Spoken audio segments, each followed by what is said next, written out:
Now to our continuing El Nino Watch series, and farmers in Garissa are a worried lot. In a county which has been listed as one of the most vulnerable to the El Nino rains, farmers who are fearing the worst have laid down their tools and are set to miss out on the planting season. Families residing near the river have been urged to relocate to higher ground. NTV's Yusuf Mahat Abdi reports from Garissa.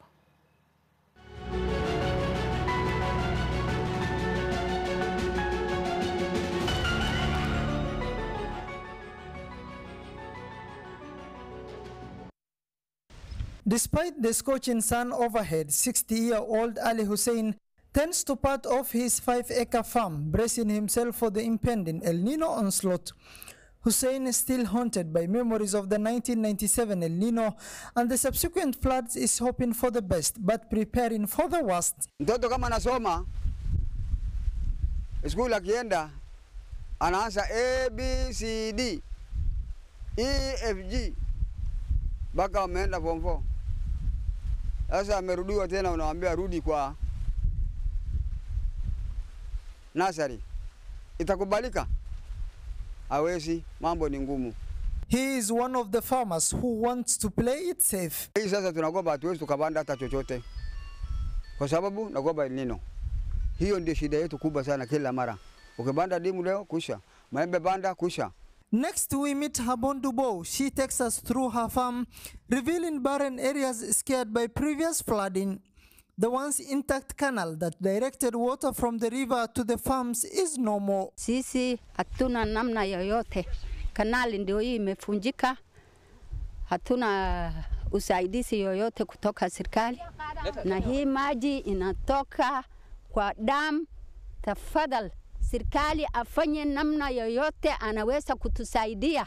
Sisi watoto wetu tunalelea kitu ya kutoka hii shamba. Na kama amekaa mbili hivi sijapanda, sababu mafuriko imeleta mchanga mingi, ndio tumeshinda kupanda, sababu imekuwa mulima.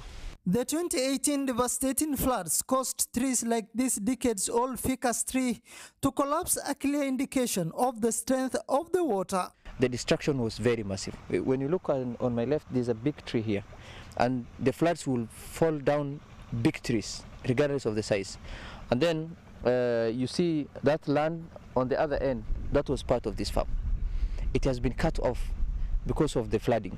To environmentalist Abdikadir Aden, the government may need to invest in green energy to curb the frequent damage to diesel-powered generators during floods. The government must invest in solar system, because one good thing with solar panel is the damage will be very minimal, because the solar panels are raised. So even if the farms are flooded, the engines will have been washed before, but the solar panels, will not be washed away. The Garissa County Steering Committee has met to address El Nino concerns.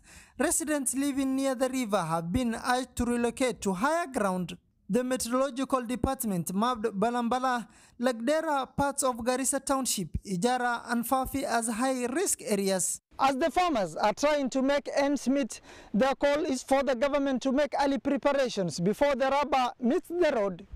Yusuf Mahat Abdi, NTV, from the banks of River Tana, Garissa.